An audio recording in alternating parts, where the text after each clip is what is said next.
Hello friends, இந்த வீடியோவில் என்ன பார்க்க போறோம்னா, வெளிநாட்டிலேருந்து வந்து பார்த்தீங்கன்னா ஒருத்தவங்க வந்து போஸ்ட் போட்டிருக்காங்க. அதில் என்ன போட்டிருக்காங்க அப்படின்னா, அவங்க வந்து என்ன ஆச்சுன்னா, அவங்க குழந்தைக்கு வந்து 2 வயசு. வீட்டுக்கு வந்த உறவுக்காரங்க வந்து பார்த்தீங்கன்னா கன்னத்தில் வந்து முத்த விட்டுருக்காங்க.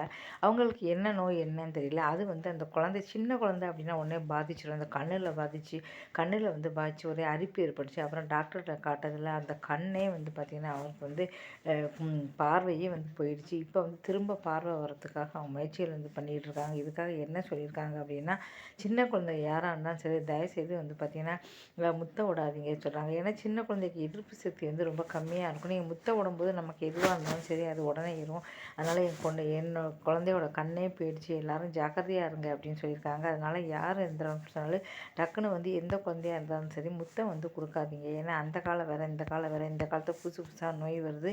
கிருமிகள் தொற்று அதிகமாக எந்த குழந்தையாக இருந்தாலும் சரி கையால் எடுத்து அப்படி முத்தம் கொடுக்குற மாதிரி கொஞ்சிக்கோங்க. மற்றபடி குழந்தைய வந்து சின்ன குழந்தைகளை கொஞ்சாதீங்க.